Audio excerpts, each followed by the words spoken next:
Alléluia. Est-ce qu'on peut acclamer le Seigneur? Est-ce qu'on peut très bien acclamer? Tu peux te lever et acclamer le Seigneur.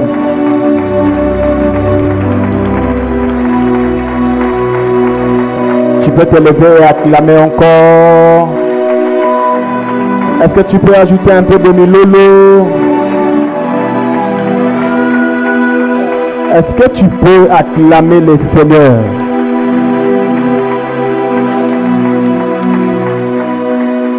Tu peux saluer ton voisin. Dis à ton voisin bonjour, bonsoir. Bienvenue à la sagesse divine. Bienvenue à la sagesse divine. Dis à ton voisin où est ton bloc-notes, où est ton carnet. Faut dire voisin, toi tu n'écoutes pas.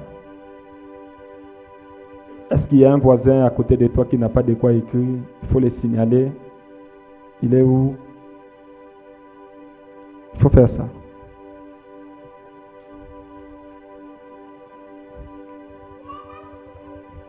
Il y a beaucoup de voisins moins sérieux qui n'aiment pas écrire.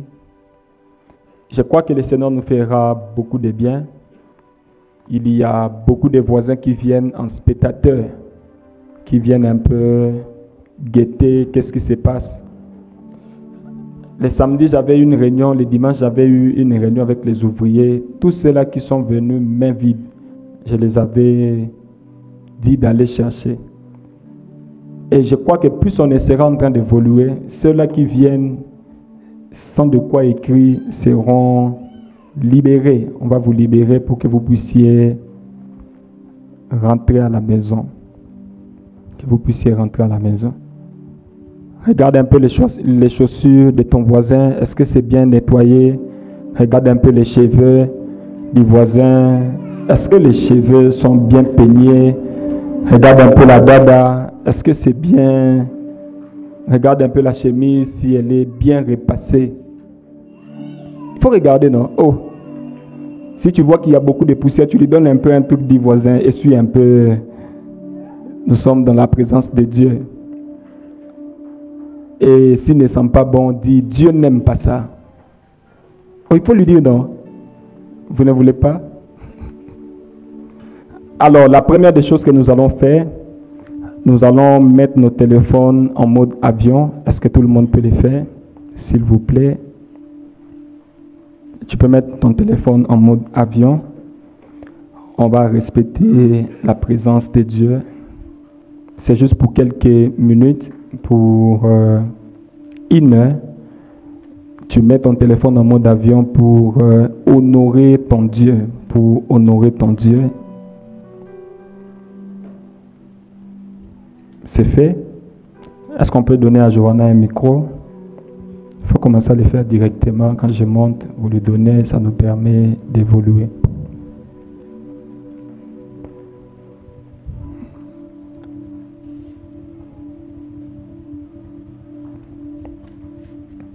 Ce soir, je crois que le Seigneur nous fera beaucoup de bien.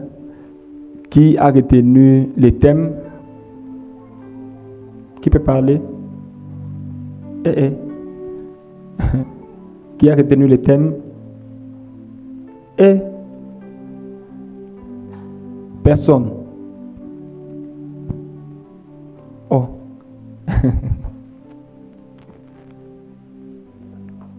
Méditez la parole. Aïe. Toi, tu as regardé. Hein? Il a regardé. Qui a retenu? Ah, mais...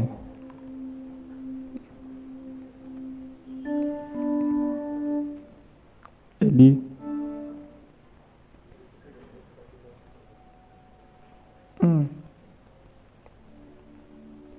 Qui d'autre? Ok. Méditer pour bâtir l'homme nouveau.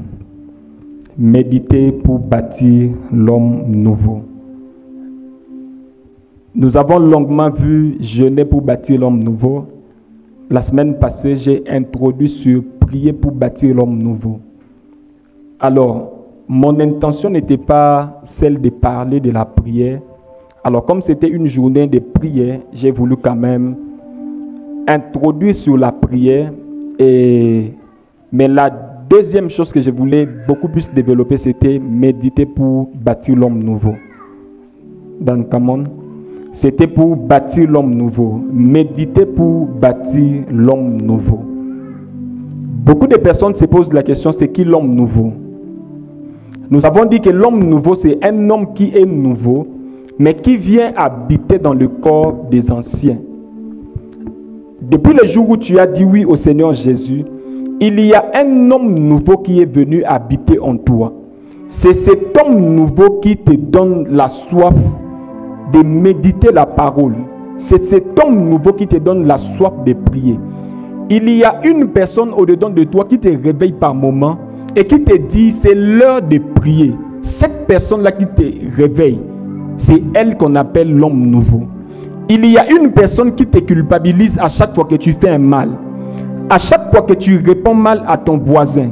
Il y a une personne, il y a une voix qui te parle au-dedans de toi, te disant mon cher, ce que tu as fait, ce n'est pas bien. Et cette personne qui te parle, c'est elle, l'homme nouveau. Et nous avons commencé à expliquer pourquoi Dieu a envoyé l'homme nouveau en nous. Parce que l'homme nouveau, c'est un homme que l'obéissance de notre Seigneur Jésus a créé. On a d'abord commencé par voir le vieil homme. Le vieil homme qui est un homme que la désobéissance d'Adam a façonné. Et le Seigneur nous a demandé dans Éphésiens chapitre 4, le verset 18 jusqu'au verset 24, le Seigneur nous a demandé de nous dépouiller du vieil homme afin de nous revêtir d'un homme qu'on appelle l'homme nouveau. Et nous avons dit que c'est l'homme nouveau qui connaît l'adresse de notre futur. C'est lui qui connaît là où ton bonheur se trouve. C'est lui qui connaît là où ta prospérité se trouve.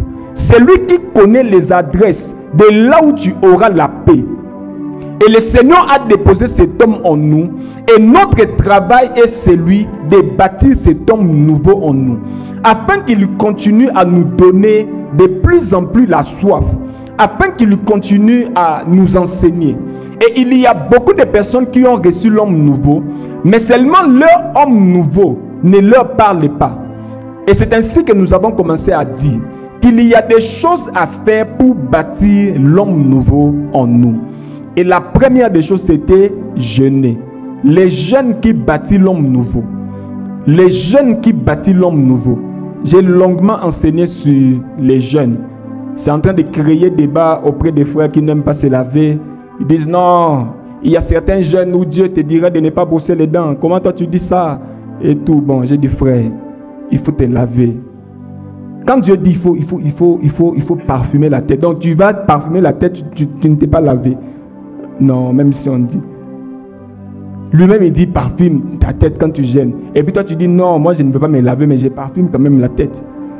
Amen, amen. Et le deuxième matériau qui bâtit l'homme nouveau, c'est la méditation de la parole. La méditation de la parole. La méditation de la parole. Après avoir marché avec le Seigneur pendant toutes ces années, j'ai reçu beaucoup de questions venant de différentes personnes. Mais la plupart des questions qui reviennent toujours, c'est homme de Dieu, comment méditer la parole? Il y a des années, je n'avais pas de mots pour expliquer cette réalité. Je disais toujours, on va voir ça. Le temps, Dieu nous donnera le temps d'expliquer comment méditer la parole. Et moi-même, j'ai lu dans la parole, plusieurs fois le Seigneur a demandé aux gens de méditer la parole. Et j'ai entendu beaucoup de prédicateurs en train d'insister. Bien-aimés frères, il faut méditer la parole. Il faut méditer la parole. Et c'est alors que j'ai commencé un programme de retraite. J'ai commencé un programme où j'étais en train de prier, de lire et d'étudier profondément la parole afin de donner des réponses à cette grande question. Comment méditer la parole? Méditer la parole pour bâtir l'homme nouveau. Et la grande question que nous allons répondre est celle de savoir pourquoi le Seigneur veut que l'on médite et comment méditer la parole. Pourquoi le Seigneur veut que l'on médite et comment méditer la parole de Dieu. Dans Josué chapitre 1er, le verset 8, que ce livre de la loi ne s'éloigne point de ta bouche. Médite-le jour et nuit. Comment méditer? L'homme de Dieu ou Dieu lui-même ne dit pas à l'homme de Dieu comment il doit méditer. Mais le Seigneur a quand même défini le pourquoi. Pour agir fidèlement, selon tout ce qui est écrit, c'est alors que tu auras du succès dans tes entreprises. C'est alors que tu réussiras. Ça, on va voir après. Il y a même beaucoup de personnes qui savent pourquoi il faut méditer. Il y a un gain que le Seigneur a prévu pour tous ceux qui méditent sa parole. Mais comment méditer? C'est ça le problème. Comment méditer la parole? C'est ça le problème.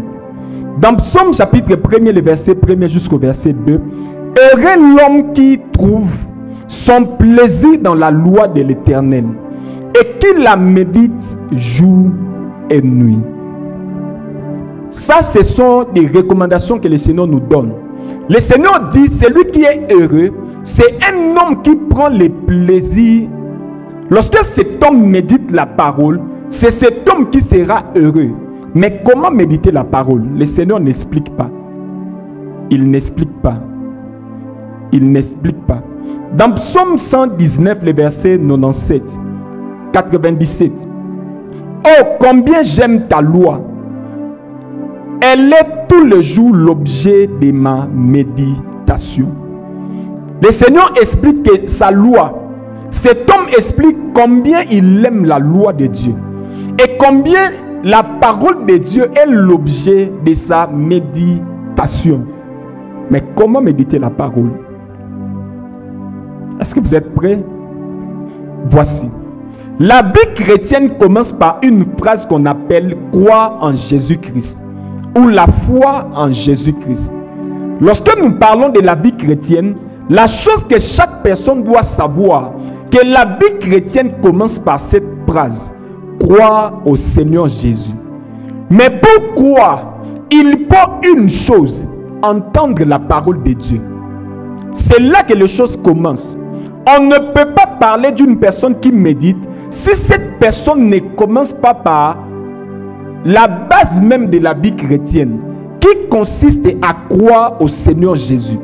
Mais pour croire au Seigneur Jésus, il faut écouter, il faut entendre parler de Dieu. Il faut entendre la parole. Et c'est ainsi que dans Romains chapitre 10, le verset 17. Or, la foi vient de ce qu'on entend, et ce qu'on entend vient de la parole de Christ. Une autre version dit, ainsi, la foi est de ce qu'on entend, et ce qu'on entend par la parole de Dieu. Et c'est ainsi que vous allez remarquer, si la vie chrétienne doit commencer par ce qu'on entend détermine les soifs ou la soif qui va nous accompagner dans la suite des temps. La soif que tu auras de prier, de bâtir l'homme intérieur, dépend du type de message que tu vas entendre au début de ta foi. Après avoir cru au Seigneur Jésus, les premières années de la vie d'un homme sont spéciales. C'est les premières années de la vie de l'homme qui déterminent les types de soif qui vont t'accompagner dans la suite. Beaucoup de personnes n'arrivent pas à méditer la parole. Beaucoup de personnes n'arrivent pas à lire la parole. Pourquoi? Parce que au début de votre foi en Jésus-Christ, les types de messages qui vous ont été donnés ne vous ont pas donné la soif de continuer dans cette marche. Et ce que tu entends détermine la suite de ce que tu feras. Les types de messages que tu vas entendre au début de ta foi chrétienne détermine si tu vas persévérer dans la soif de lire la parole. Méditer la parole ou ne pas méditer dépend des types de prédicateurs que tu vas rencontrer au début de ta marche chrétienne. Pécher ou ne pas pécher dépend de la prédication que tu vas entendre au début de ta vie chrétienne. Et tout ce que je serai en train de dire dépend des choses que tu seras en train d'entendre au début de ta vie chrétienne. au début de ta vie chrétienne. Et si la foi vient de ce qu'on entend, la soif viendra également de ce qu'on entend. La soif de continuer à prier. Moi, par exemple, au début de ma vie chrétienne, il m'a été enseigné 3 choses.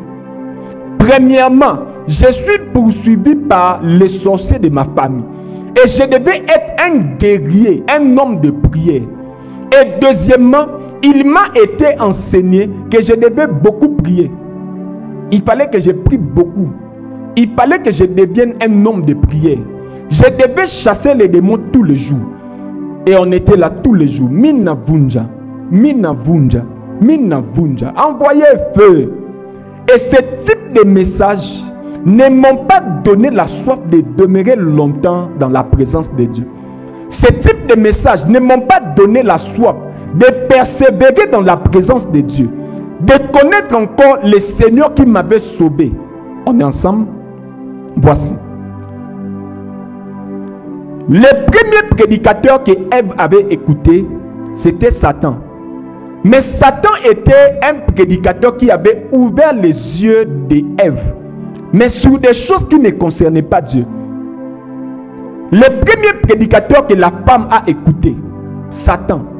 Mais Satan a créé en lui la soif, non pas de demeurer dans la présence de Dieu, mais la soif d'aspirer à autre chose. Et c'est ainsi que vous verrez que lorsque Ève a péché, Adam et Ève ont péché, ils ont commencé à fuir la présence de Dieu. Et il en est de même de beaucoup de personnes d'entre nous. Les types de messages que nous avons reçus au début n'ont pas produit en nous la soif d'aspirer à une intimité profonde avec le Saint-Esprit. Avec le Saint-Esprit. Genèse chapitre 3, le verset 1er jusqu'au verset 6. Genèse chapitre 3, de 1 à 6, nous lisons au nom de Jésus. Le serpent était le plus rusé de tous les animaux des champs que l'Éternel Dieu avait fait. Il dit à la femme, Dieu a-t-il réellement dit, vous ne mangerez pas de tous les arbres du jardin? La femme répondit au serpent, nous mangeons du fruit des arbres du jardin, mais quant au fruit de l'arbre qui est au milieu du jardin, Dieu a dit, vous n'en mangerez point, et vous n'y toucherez point, de peur que vous ne mouriez. Alors le serpent dit à la femme, vous ne mourrez point, mais Dieu sait que, le jour où vous en mangerez, vos yeux s'ouvriront, et que vous serez comme des dieux, connaissant le bien et le mal. La femme vit que l'arbre était bon à manger et agréable à la vue, et qu'ils étaient précieux pour ouvrir l'intelligence. Elle prit de son fruit et en mangea, et elle donna aussi à son mari, qui était auprès d'elle, et il en mangea. Les yeux de l'un de l'autre s'ouvrirent, ils connurent qu'ils étaient nus, et ayant conçu des feuilles de figuier. C'est bon. L'arbre était avec eux tout le jour. Mais la prédication de Satan a ouvert leurs yeux sur l'arbre qui était déjà là. Et vous verrez que beaucoup de personnes ont commencé à développer une addiction aux choses de la terre depuis que vous avez écouté un certain type de prédication. Depuis que vous avez écouté un certain type de message, vos yeux se sont ouverts sur des choses qui étaient autrefois désintéressantes. Voici ce que la prédication du diable a créé en eux. La prédication de Satan a activé en eux la conscience de ce qu'ils n'ont pas. On est ensemble? Ils ont vu qu'ils étaient nus. La prédication de Satan a activé en eux la conscience des choses qu'ils n'ont pas. Alors que ces personnes demeuraient dans la présence de Dieu.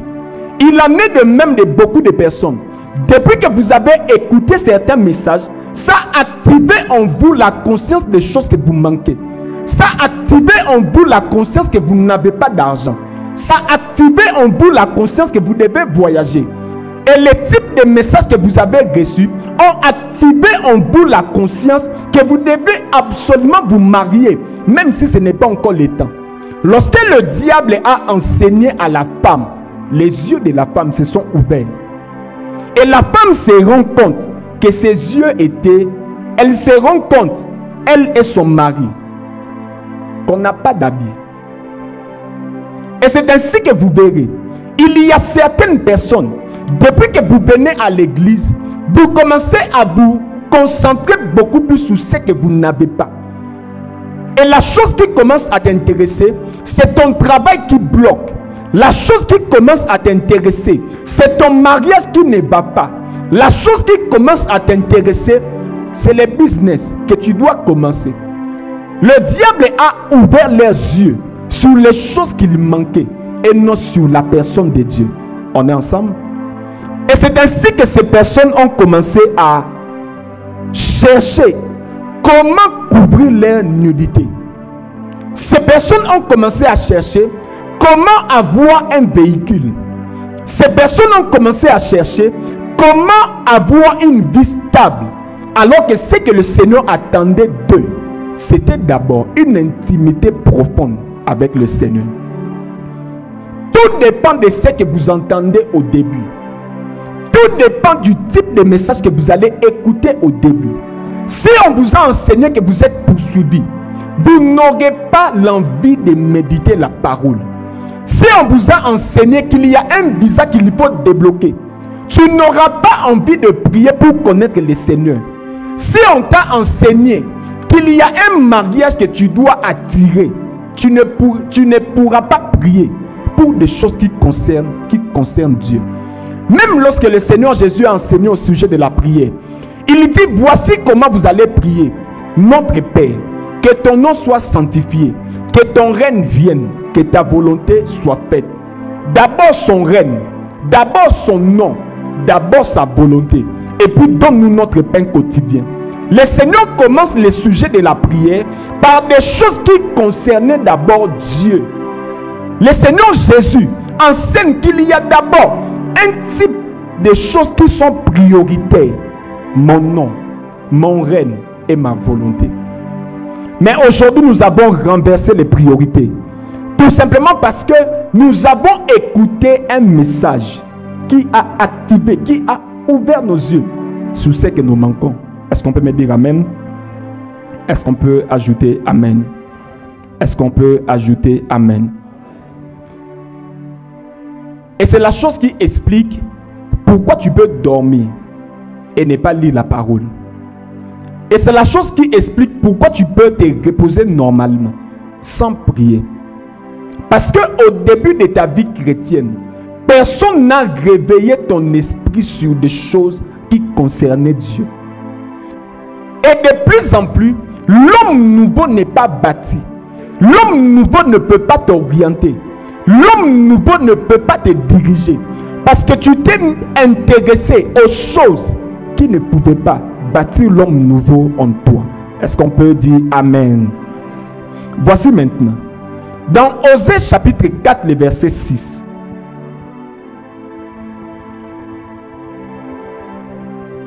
Osée 4, verset 6. Mon peuple est détruit parce qu'il lui manque la connaissance.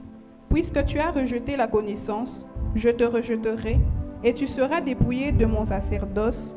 Puisque tu as oublié la loi de ton Dieu, j'oublierai aussi tes enfants. Mon peuple est détruit parce qu'il lui manque la connaissance. Tu peux garder la mélodie à ce niveau. Mon peuple est détruit parce qu'il lui manque la connaissance. Et ce qu'il faut savoir, peuple de Dieu, lorsque le Seigneur parlait de son peuple, la relation de Dieu avec Israël, c'était une relation d'un Dieu avec son peuple. La relation de l'Église avec Dieu, c'est une relation d'un père avec ses enfants. Si c'était dans notre temps, Dieu allait dire: mes enfants périssent faute de connaissances. Mon enfant périt par manque de connaissances. Et c'est ces versets bibliques qui m'a poussé à réfléchir profondément sur les vérités bibliques qui traitent au sujet de la connaissance de Dieu. Et l'objectif que je serai en train de poursuivre est celui de vous rendre amoureux de la parole de Dieu. Si les enseignements que tu avais écoutés avant n'ont pas activé en toi la soif de la parole, les messages que je vais te donner aujourd'hui et les vendredis vont réveiller en toi la soif de demeurer longtemps devant la parole de Dieu. Parce qu'il y a beaucoup de morts au milieu de l'église. Il y a beaucoup de morts spirituels au milieu de l'église. Tu peux être là, mais spirituellement, tu es déjà mort. Parce que tu n'as pas la connaissance. Parce que tu n'aspires pas à la connaissance. La mort sera en train de rôder autour de toi. Et c'est ainsi que nous allons étudier la méditation de la parole, afin de ne pas périr comme enfant de Dieu. Le Seigneur veut que son peuple ait la connaissance. Et c'est ainsi qu'il nous a envoyé ce message. Méditer pour bâtir l'homme nouveau. Écoutez maintenant. Avant de méditer la parole, il faut comprendre ceci. C'est Dieu lui-même qui demande de méditer la parole. Mais il a aussi entouré la parole d'un mystère, pour que seuls ceux qui ont des cœurs assoiffés et persévérants accèdent à ce mystère. Lui-même, il te demande de méditer la parole.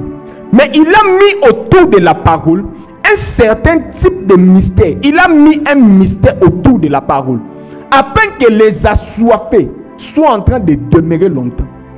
Écoutez, peuple de Dieu, si tu commences à lire la Bible et puis tu ressens envie de dormir, cela signifie que ton homme intérieur, ton homme nouveau est faible. Le sommeil que tu ressens quand tu ouvres la Bible démontre que ton homme nouveau n'est pas bâti. Ton homme nouveau ne trouve pas le plaisir de continuer à faire ce que tu veux faire. Parce qu'il y a une forme de mystère que le Seigneur a établi autour de la parole de Dieu. Dans Proverbe chapitre 25, le verset 2, la gloire de Dieu, c'est de cacher les choses. La gloire du roi, c'est de sonder les choses. Le Seigneur a créé un mystère autour de sa parole, parce que sa gloire consiste à cacher les choses. Mais le Seigneur veut que toi, en tant que roi, en tant que fils de Dieu, que tu perces afin de sonder les choses que le Seigneur a cachées. Et c'est la chose qui rend de plus en plus la parole intéressante. Et c'est la chose qui fait que beaucoup de personnes qui s'approchent de la parole se sentent ennuyantes. Pourquoi? À cause de ces mystères que le Seigneur a établis autour de la parole. C'est la soif qui fera en toi. C'est la soif qui te permettra de briser ces mystères autour de la parole de Dieu. Est-ce qu'on peut me dire amen? Est-ce qu'on peut ajouter amen? Dans Matthieu chapitre 11, le verset 25. Je te loue, Père, Seigneur du ciel et de la terre, de ce que tu as caché ces choses aux sages et aux intelligents, et de ce que tu les as révélées aux enfants. Pourquoi aux enfants? Parce que les enfants sont à la quête de quelque chose. Le Seigneur a révélé ces choses aux enfants, aux personnes qui manifestent la soif de connaître ces mystères, ces choses que le Seigneur a cachées. Et si tu ne développes pas la soif de comprendre ces choses que le Seigneur a cachées, tu ne pourras jamais méditer la parole. Tu ne pourras jamais méditer la parole. Tu ne pourras jamais méditer la parole. Parlons maintenant de notre sujet. Comment méditer la parole?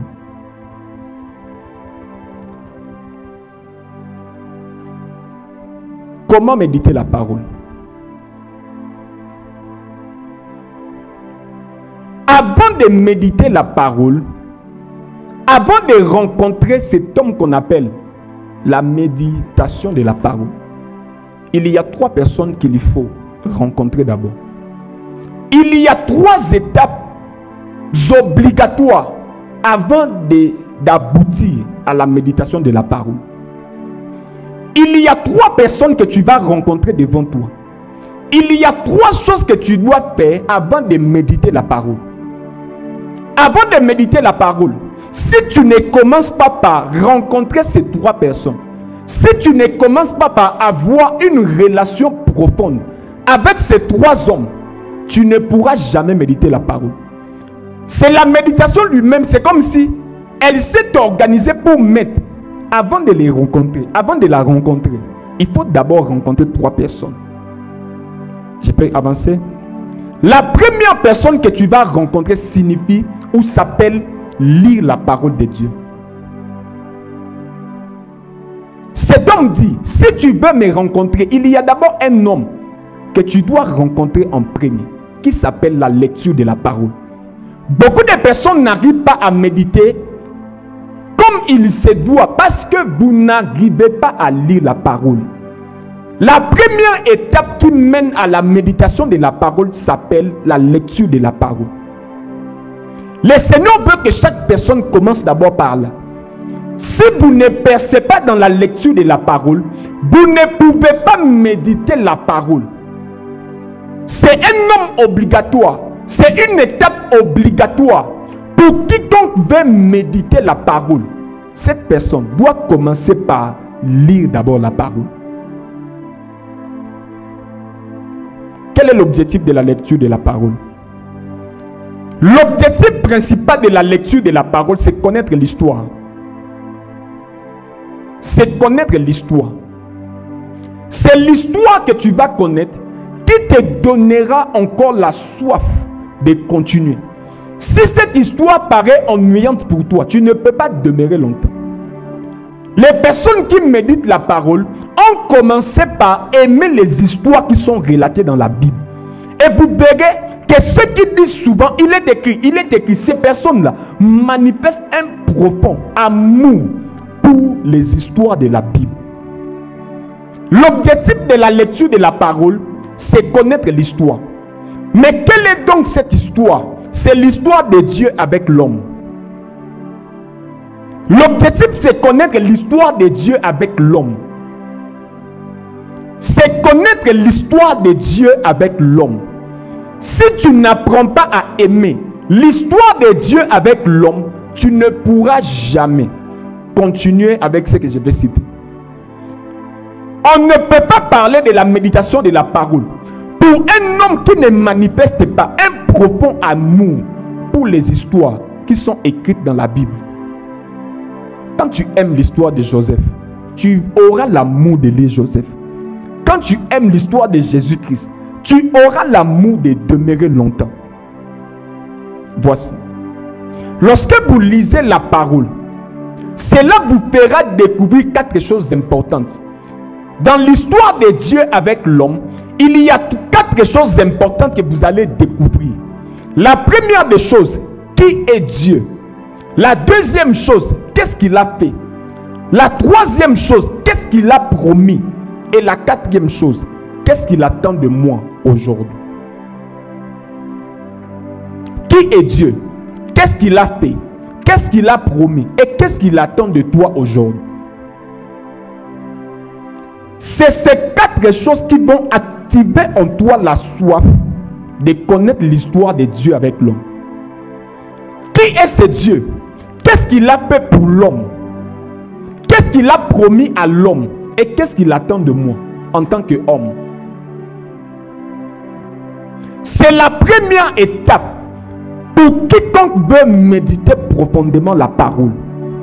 Tu ne peux pas commencer à méditer la parole si tu ne t'intéresses pas à la personne de Dieu.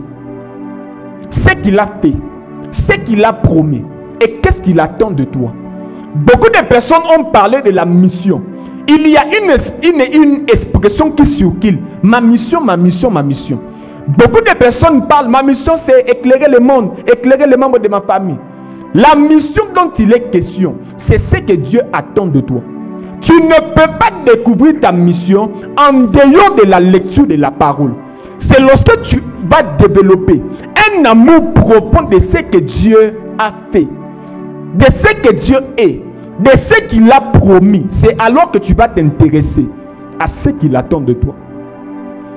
Tout commence par qui est Dieu. C'est la définition que tu auras de Dieu qui va déterminer sa main dans ta vie. Depuis que les hommes l'ont défini comme leur Seigneur, Dieu a pris la décision d'habiter dans leur cœur. C'est depuis le jour où tu as dit, il est mon Seigneur et mon Sauveur. Cette définition que tu as obtenue de Dieu a activé une manifestation de sa présence dans ton cœur. Beaucoup de personnes n'arrivent pas à témoigner de ce que le Seigneur fait parce que leur définition de Dieu n'est pas bonne. Parce que leur définition de Dieu n'est pas bonne. C'est la première étape. C'est la première des choses que vous allez rencontrer avant d'arriver à la méditation de la parole. Avant d'arriver à la méditation de la parole. La lecture te permet de découvrir comment Dieu a agi hier pour savoir comment il agira aujourd'hui. Comment il a agi hier pour te permettre à savoir comment il agira aujourd'hui. C'est que Dieu a fait. Qui est Dieu? Qu'est-ce qu'il a fait? Parce qu'hier il a fait quelque chose. Je sais qu'aujourd'hui il fera quelque chose avec moi. Vous n'arrivez pas à aimer la parole parce que vous ne savez pas qu'il s'agit de votre histoire avec Dieu. En réalité, en lisant la Bible, tu seras en train de lire une histoire qui te concerne avec Dieu. Mon histoire avec Dieu. Est-ce que vous avez déjà vu quelqu'un relater son histoire et puis être ennuyé? Moi, je connais des gens, quand il commence à te relater son histoire, il peut te prendre des heures et des heures. Il dit, homme de Dieu, je veux te rencontrer. Toi, tu les reçois, mais il commence à te raconter son histoire. Pendant 2 heures du temps, il ne se fatigue pas. Et le Seigneur a pris votre histoire. Il a mis cela dans un livre. Et il veut que tu lises. En réalité, tout ce qui se passe, c'est un match, c'est un film déjà fini. Le Seigneur a déjà fini son programme. Il a déjà fini son histoire avec toi. Et il prend la scène de tout ce qu'il a déjà accompli. Il vient le mettre dans un livre. Et il te dit maintenant, si tu veux demeurer et régner sur cette terre, il faut lire ton histoire. Malheureusement, nous ne voulons pas lire notre histoire. Ce que Dieu a prévu pour ton mariage, tu ne veux pas le lire. Ce que Dieu a prévu pour ta puissance, tu ne veux pas le lire. Est-ce qu'on peut me dire amen? Et c'est ainsi que l'apôtre Paul parle à son fils Timothée. Dans 1 Timothée chapitre 4, le verset 13. Jusqu'à ce que je vienne, applique-toi à la lecture de la parole. Parce que l'apôtre Paul savait que tout ce que tu veux faire, la grandeur du ministère que tu veux manifester, tu peux la voir que si tu lis ce que Dieu a écrit, ton histoire avec Dieu. Ton histoire avec Dieu. Plus on va évoluer, je vais vous expliquer comment même l'histoire de Daniel, c'est toi. Comment l'histoire de Joseph, il s'agissait de toi. Comment l'histoire d'Esther, il s'agissait de toi. Comment même l'histoire de Jésus là que tu lis, c'est de toi que Dieu est en train de parler. C'est là que tu vas développer un amour profond de la parole. Est-ce qu'on peut me dire amen? Dans Romains chapitre 15, le verset 4, la première partie.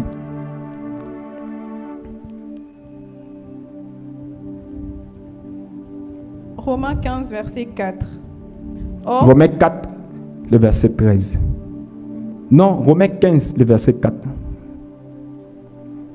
Romains 15, verset 4. Or, tout ce qui a été écrit d'avance l'a été pour notre instruction. C'est bon. Tu peux reprendre. Or, tout ce qui a été écrit d'avance l'a été pour notre instruction. Tu peux répéter. Or, tout ce qui a été écrit d'avance l'a été pour notre instruction. Il veut dire, tout ce que vous lisez là, il s'agit de vous. On est ensemble? Il veut dire, tout ce que vous lisez là, c'est écrit pour vous. Ce n'est pas écrit pour quelqu'un d'autre. Mais ton histoire à toi, ton nuit, ton film, tu ne veux pas le suivre. Mais quand il s'agit des films d'autres personnes, novellas, tu restes là pendant des heures et des heures. La lecture de la parole. C'est la première personne que tu vas rencontrer. Je vais te donner des pistes de solutions, plus on va évoluer. Mais comment lire, comment aimer même la lecture de la parole. Si je te dis médite et que je ne te dis pas que ça doit commencer par là, je ne t'ai pas aidé. Il n'existe pas de méditation de la parole dans la vie d'une personne qui n'aime pas lire. Ça n'existe pas. Ça n'existe pas. Que ce livre de la loi ne s'éloigne point de ta bouche.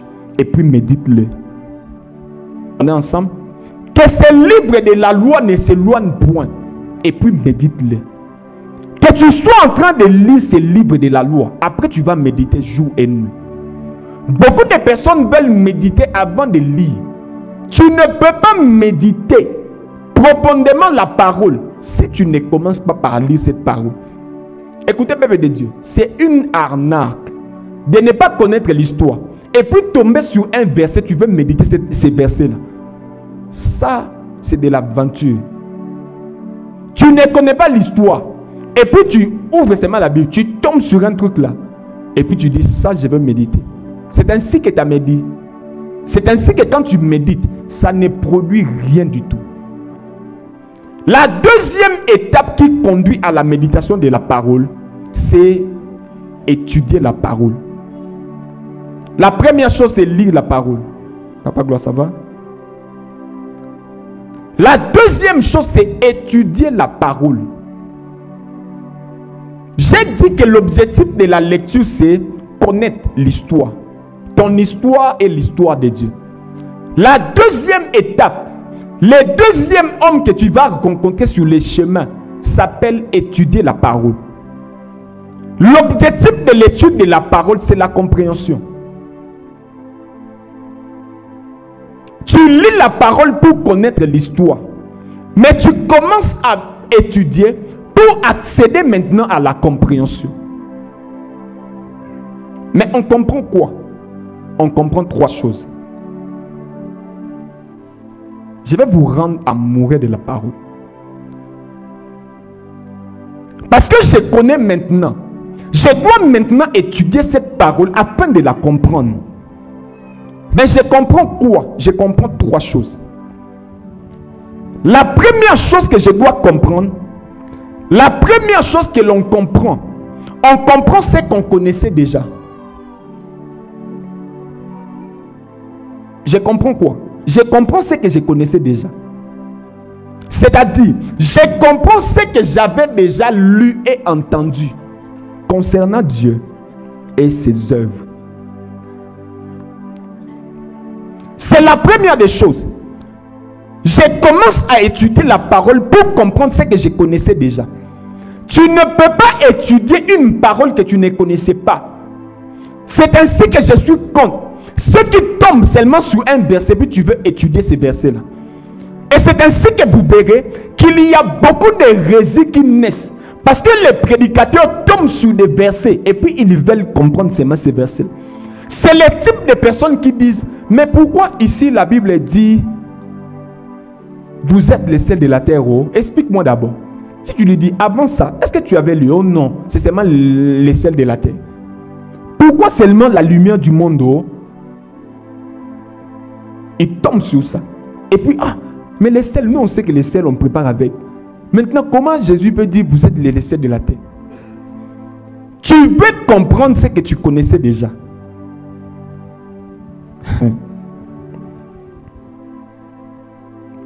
On comprend réellement. Ce qu'on comprend réellement, ce n'est pas toujours quelque chose de nouveau. Mais c'est souvent ce qu'on pensait déjà connaître. C'est ça qui nous pousse à l'étude de la parole. Les étapes qui mènent à la méditation de la parole.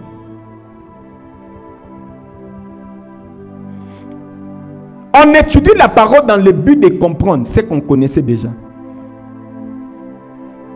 Je connaissais déjà que dans Jean 3,16, il est écrit, car Dieu a tant aimé le monde qu'il a donné son Fils unique, afin que quiconque croit en lui ne périsse point, qu'il ait la vie éternelle. Je commence maintenant à étudier pour comprendre pourquoi l'amour de Dieu, pour l'amour de Dieu, il fallait seulement qu'il donne son Fils. Pourquoi il n'a pas donné un véhicule? Pourquoi il n'a pas donné autre chose? Il a donné seulement son Fils unique. Pourquoi il n'a pas donné un ange? Je commence à étudier pour comprendre ce que je connaissais déjà. Je connais qu'il est mort pour moi. Mais je veux maintenant comprendre. On est ensemble? Il y a beaucoup de personnes qui prient avec des versets bibliques. C'est très bien. Mais cela ne représente rien. Parce que vous ne comprenez pas cela. L'Éternel est mon berger. Je ne manquerai de rien. On te dit maintenant, pourquoi il est ton berger? Oh, je ne sais pas. Pire encore, c'est quand tu dis, tu es... Le mot là, c'est quoi? J'entends ça beaucoup plus. Sois magnifié. On dit magnifié signifie quoi? Non, je ne sais pas. Sois magnifié. Magnifié signifie quoi? Ok, qui dit sois magnifié ici? Ah, vous refusez, vous niez. Nous sommes dans la présence de Dieu. Sois magnifié. Et puis on dit, ok, sois magnifié signifie quoi? Non, bon. Moi j'entends seulement les gens dire sois magnifié. L'Éternel est mon berger. Pourquoi il est ton berger? Ce n'est pas une bergerie. Parce que lorsque David était en train de parler, David se compare à ce qu'il était en train de faire. David était un berger qui dirigeait les brebis. Et il a vu la manière dont il s'est poumonné pour les bergers, pour ses brebis. Et il compare Dieu à cette réalité qu'il vivait. Et quand toi tu dis l'Éternel est mon berger, tu te bases sur quoi? Tu peux aussi dire l'Éternel est mon chauffeur parce que tu montes très souvent. Tu conduis quand même. Et si tu dis l'Éternel est mon chauffeur, les gens vont te rigoler. Il y a un frère qui adorait puis dit Dieu est Cristiano Ronaldo et Messi, Lionel Messi. Les gens l'ont taxé de tous les mots. Mais c'était aussi sa révélation. On dit toi là tu n'es pas biblique. Mais toi qui es biblique, sois magnifié. Ça signifie quoi? J'ai pris tout par celui qui me fortifie. Ok, j'ai pris tout par celui qui me signifie quoi? Oh. Toute arme forgée contre moi sera nulle et sans effet. Ça signifie quoi, peuple de Dieu? Bon, pourquoi seulement toute arme? On ne sait pas. Et c'est ici que l'étude de la parole intervient. Ici, on n'arrive pas encore au niveau de méditer la parole. Je peux comprendre des choses que je connaissais déjà. Je peux comprendre des choses que je connaissais déjà. Dans Néhémie chapitre 8, le verset 8, il y a quelque chose qui se passe.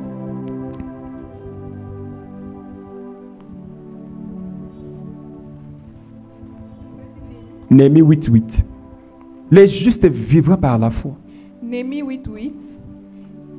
Ils lisaient distinctement dans le livre de la loi de Dieu et ils ont donné le sens pour faire comprendre ce qu'ils avaient lu. Et ce qui s'est passé à l'époque, la Bible n'était pas à la disposition de tout le monde. Il y avait un peuple réservé pour lire la parole à d'autres personnes. Mais ces personnes prenaient le temps, après avoir lu, ces personnes prenaient le temps de commencer à expliquer maintenant, à faire comprendre au peuple de Dieu. Dans notre temps, le Seigneur a mis la Bible à la disposition de tout le monde. Et c'est à nous maintenant de faire ce que les sacrificateurs faisaient à l'époque. Et le Seigneur veut que chaque personne, après avoir lu, commence maintenant à étudier la parole. Tu commences à étudier ce que tu connaissais déjà. Ce que tu connaissais déjà. Ce que tu connaissais déjà. C'est la première des choses. La deuxième des choses, on comprend quoi? On comprend ce que Dieu veut réellement dire, afin d'agir selon sa pensée. L'étude de la parole nous permet d'accéder à la compréhension. Mais on comprend quoi? Deux. On comprend ce que Dieu veut réellement dire, afin d'agir selon sa pensée. Écoutez, peuple de Dieu. Savez-vous que le péché est entré dans le monde parce qu'une femme avait entendu une parole venant de Dieu, mais elle n'avait pas étudié pour comprendre l'essence de la mort dont il s'agissait. Et c'est ainsi que lorsque Satan a commencé à dire à Ève, vous ne mourrez pas, pendant que Dieu avait dit que vous allez mourir, la femme n'avait pas compris ce que Dieu voulait réellement dire. Quand le Seigneur parlait de la mort, la femme ne savait pas qu'est-ce que Dieu voulait réellement dire. Et nous étudions la parole afin de comprendre qu'est-ce que Dieu veut réellement dire pour agir selon sa pensée. On peut me dire amen. Dans Genèse chapitre 3, le verset 3. Savez-vous que Ève, elle n'avait pas lu la parole, elle n'avait même pas étudié la parole. C'est ainsi que Dieu avait dit autre chose. Mais Ève, elle dit aussi autre chose. Come on. Genèse 3, verset 3. Mais quant au fruit de l'arbre qui est au milieu du jardin, Dieu a dit, vous n'en mangerez point, et vous n'y toucherez point. Et vous n'y toucherez point. Dieu n'avait pas parlé de toucher là-bas. Dieu n'avait pas parlé de toucher là-bas. On est ensemble? Le Seigneur avait dit, Les jours où tu en mangeras, tu mourras. Elle ajoute, vous n'y toucherez point. Elle veut aider Dieu. Et c'est la chose qui prouve même qu'elle n'avait même pas lu. Elle avait entendu ce que Adam lui avait dit. Et quand Dieu parle, pire encore, Dieu parlait de l'arbre. Mais l'histoire entre Ève et Satan est de parler du fruit. Le Seigneur n'avait jamais parlé du fruit. Je peux avancer? Dieu taxe de désobéissance à l'homme et sa femme. Pas en mangeant l'arbre, mais le fruit. Mais Dieu, toi tu as parlé de l'arbre, mais comment nous mangeons le fruit, tu nous tues? Ça c'est autre chose. Ça on va voir ça. Les fruits dont il est question. Je vais voir ça. On va voir ça prochainement. Et c'est ici que vous verrez, le Seigneur dit l'arbre, mais la femme touche au fruit. Dieu les maudit quand même. La mort intervient quand même. Et c'est la chose qui fait que Dieu a dit, ne vous enivrez pas de vin seulement. Mais toi qui bois un peu là, Dieu peut aussi te frapper. Ce n'est pas seulement quand tu vas toucher à l'arbre, mais parce que les fruits touchent à l'arbre. Parce que en buvant, tu aboutiras à ce que Dieu a interdit. Parce que tu fais la chose, le Seigneur peut aussi te punir. On va voir ça prochainement. Et vous verrez que Ève n'avait pas compris ce que Dieu voulait réellement dire. Le Seigneur parlait de la mort.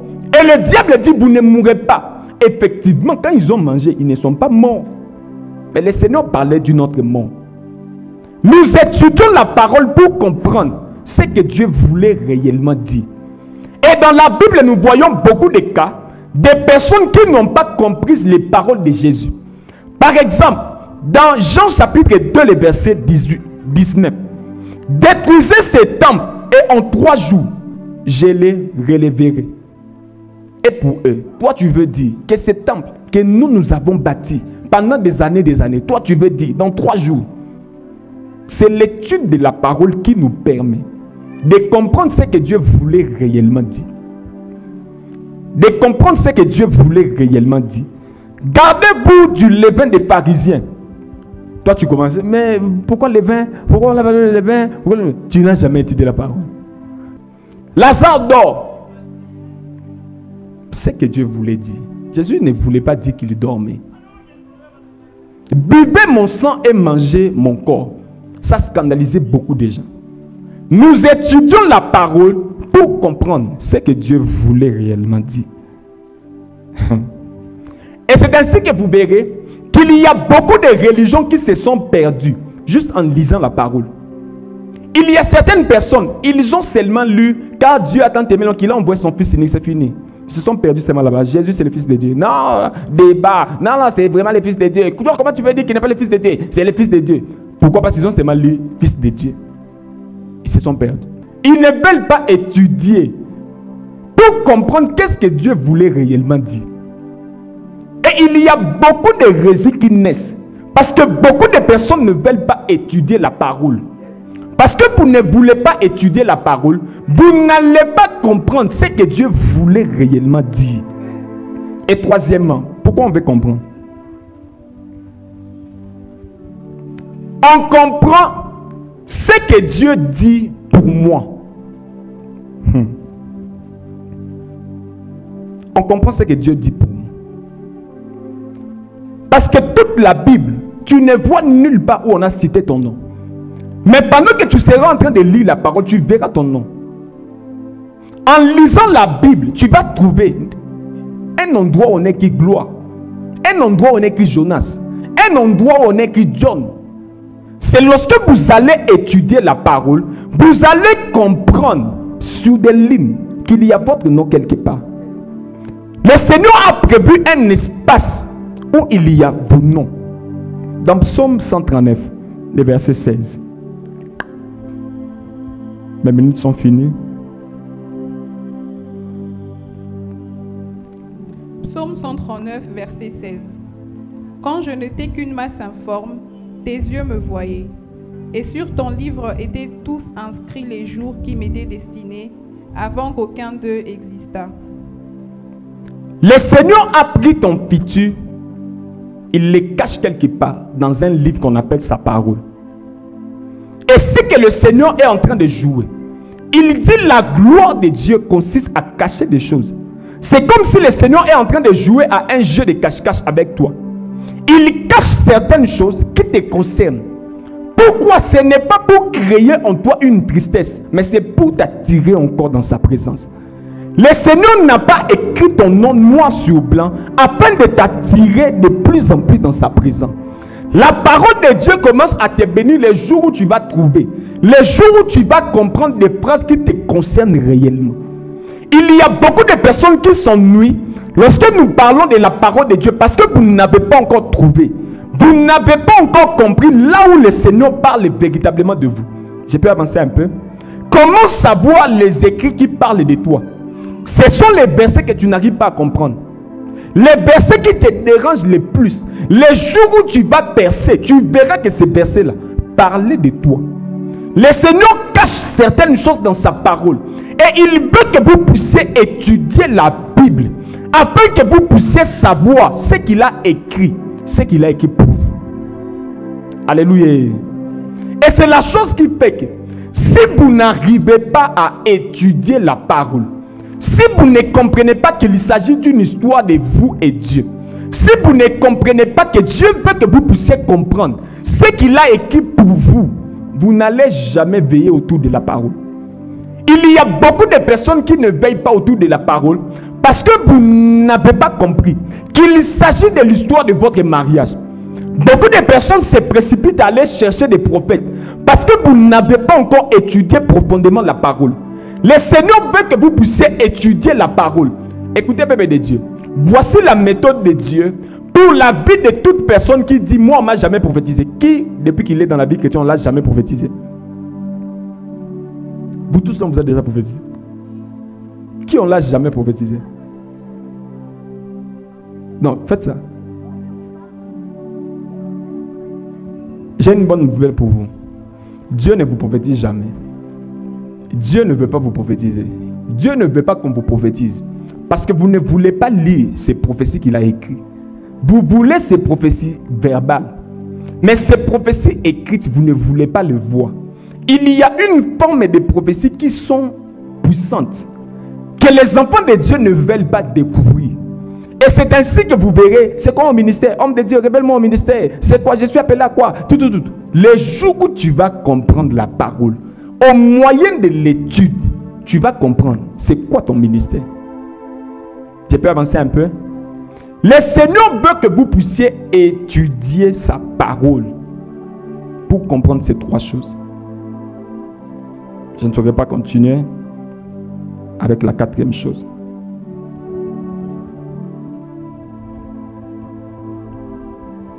Il y a une prophétie qui dit, dans Matthieu chapitre 13, le verset 13 jusqu'au verset 16. C'est pourquoi je leur parle en parabole. Parce qu'en voyant qu'ils ne voient rien, qu'en écoutant qu'ils n'entendent, ni ne comprennent. Ésaïe a prophétisé, il dit, vous entendez de vos oreilles et vous ne comprenez point. Vous regardez de vos yeux et vous ne verrez point. Et le Seigneur dit, je parle en parabole. Mais pour vous, je vais vous expliquer. Mais dans notre temps, vous devez savoir que le Seigneur Jésus n'est pas là pour nous expliquer la parole. Les apôtres avaient le privilège d'écouter Jésus leur expliquer la parole. Mais le Seigneur dit pour nous, quand le consolateur sera venu, il vous enseignera. Mais la méthode ou la carte d'accès, l'autorisation que vous donnez au Saint-Esprit pour vous enseigner la parole s'appelle l'étude de la parole. Le Saint-Esprit est en chômage dans la vie de beaucoup de personnes parce que vous ne voulez pas étudier la parole. Vous savez qu'il y a une catégorie d'anges qui sont en chômage parce que vous ne vous intéressez pas à la parole.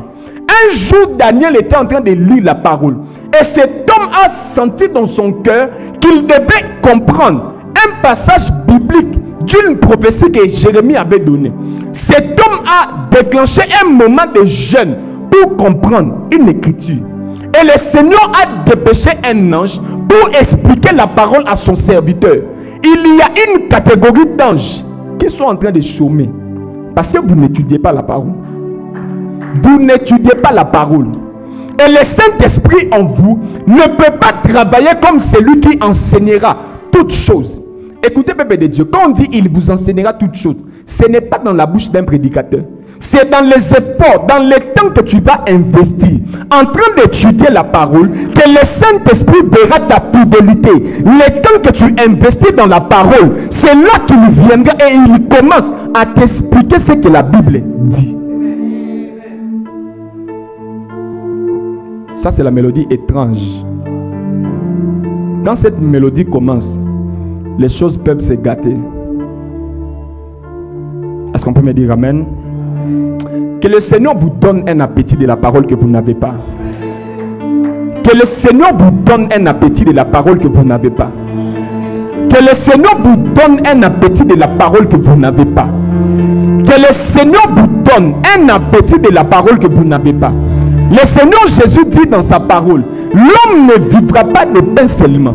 Il y a une autre nourriture que j'ai préparée qui s'appelle la parole de Dieu. Le Seigneur me dit de vous dire, en cette saison, il y a beaucoup de personnes qui doivent manger la nourriture de la parole afin de vivre à l'image de Dieu. Il y a beaucoup de kwashekor en ces lieux parce que vous ne mangez pas la nourriture que le Seigneur veut pour vous. Que le Seigneur te donne l'appétit de demeurer longtemps dans sa présence afin de comprendre de plus en plus sa parole. Est-ce qu'on peut fermer les yeux?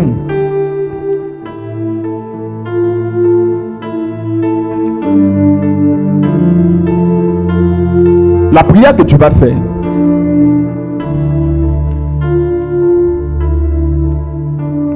Seigneur, donne-moi la soif de ta parole.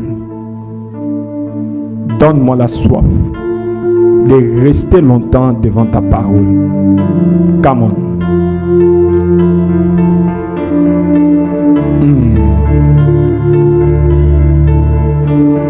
Quoi? Zimbi di bakande shaba. Oh! Leko shaba da ba da ba da. Kaba da ba da ba da ba da ba da. Il y a certains péchés que vous commettez parce que vous n'êtes pas en contact avec la parole. Le Seigneur a prévu la parole comme le médicament contre le péché.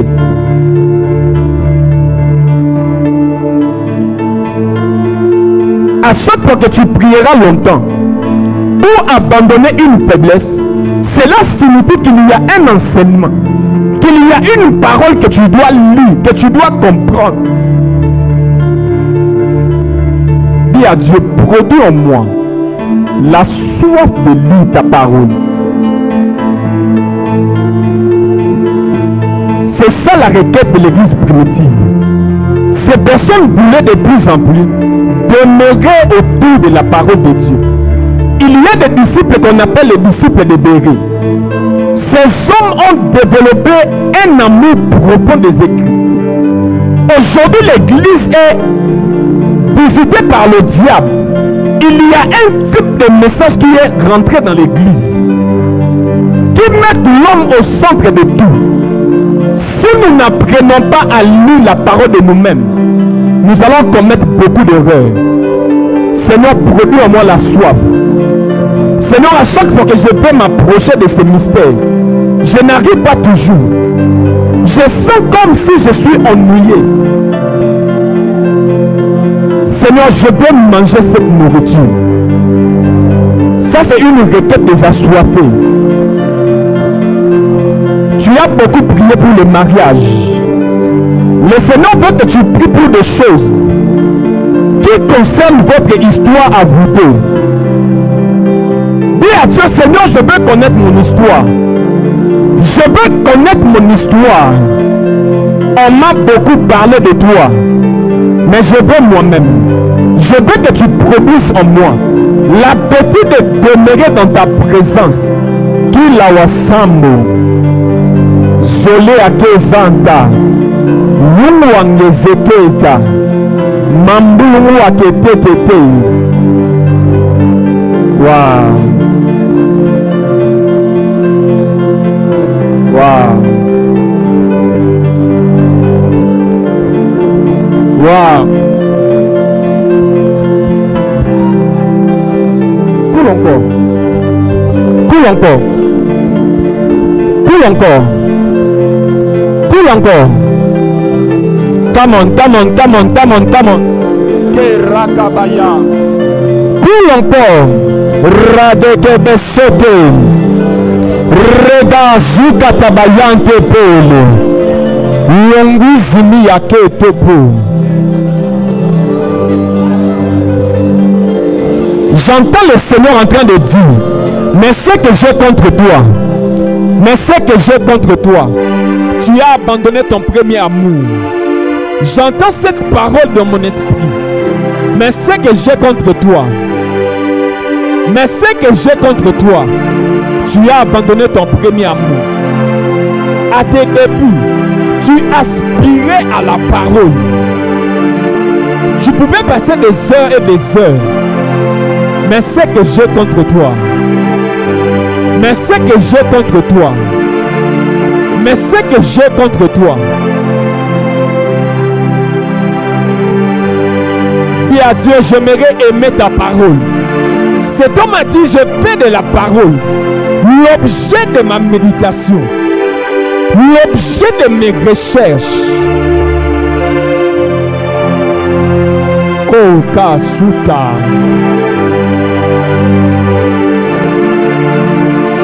Wow.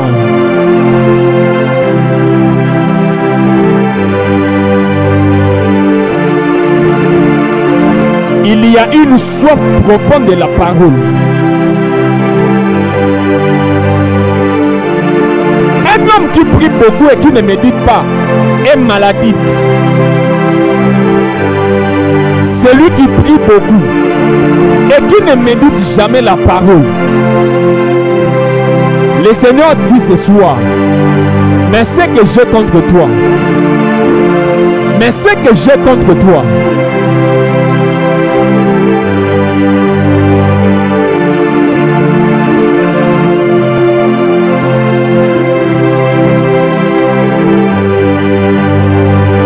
est-ce qu'on peut rester calme? Tu peux garder ton silence.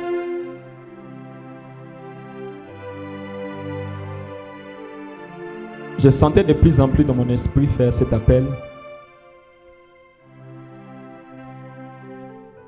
Alors que j'étais en train de parler, au début, j'ai dit une phrase. La marche avec Dieu commence par une phrase.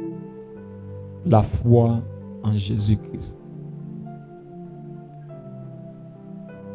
Je vais faire un appel ce soir.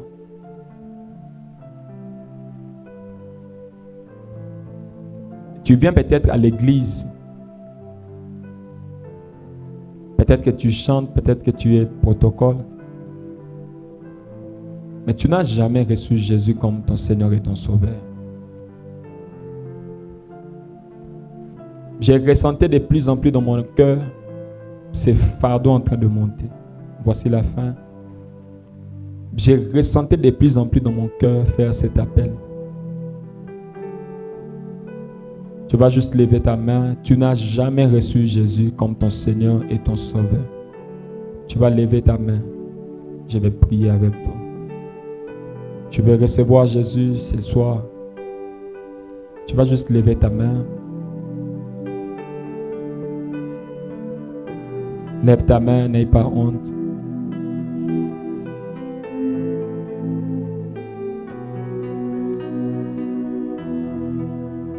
Voici la fin.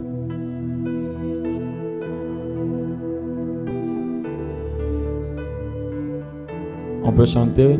Come on.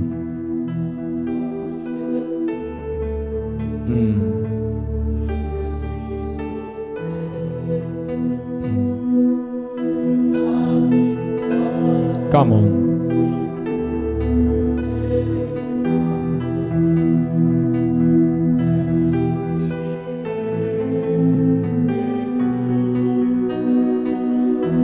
j'irai là-haut.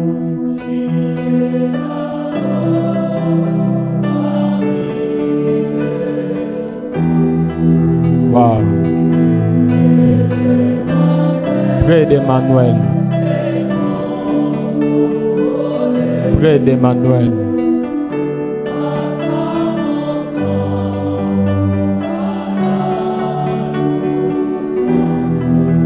Wow. Encore une fois, j'irai là-haut.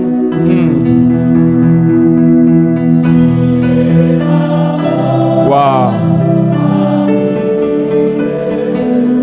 Près d'Emmanuel. Yahweh.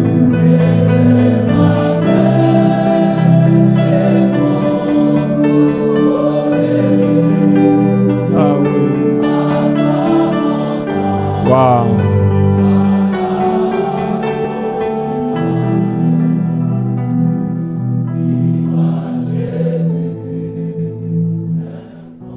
Je vais faire un dernier rappel. Tu es là, à chaque fois que tu t'approches de la parole, tu te sens ennuyé. Tu n'arrives pas à demeurer longtemps devant la parole.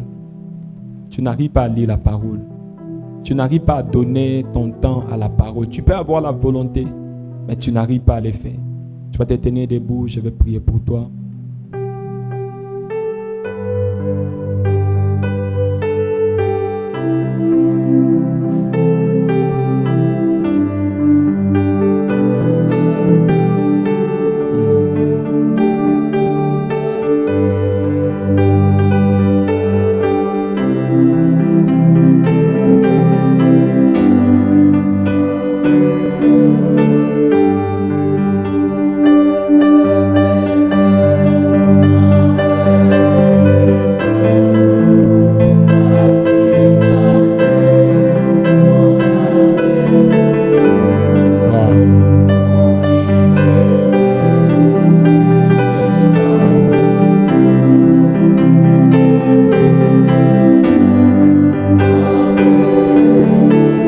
Gardez silence. Je vais inviter le berger John. Il va prier pour vous. Monter. Prions. Seigneur Dieu, nous te rendons grâce, précieux Père, pour cette œuvre, Seigneur éternel, que tu avais préparée depuis l'éternité, éternel, ô Dieu, et que tu as appelé dans le temps éternel, Dieu de gloire, pour que nous soyons là ce soir. Père, je prie Adonai, mon Dieu, pour cette église, pour ce peuple, Seigneur éternel. N'est-il pas écrit dans ta parole que toi qui as commencé cette bonne et belle œuvre en nous, tu la rendras parfaite? Père, je prie, éternel, mon Dieu, que l'œuvre que tu as commencé en nous, tendre Père, mon Dieu, c'est l'œuvre de la destruction du vieil homme éternel pour établir l'homme nouveau.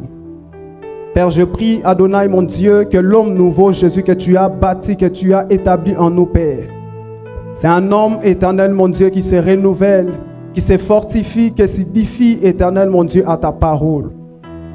Plaise à toi, Jésus, que la soif de ta parole, mon Dieu, soit de plus en plus, éternel, mon Dieu, intense dans nos vies.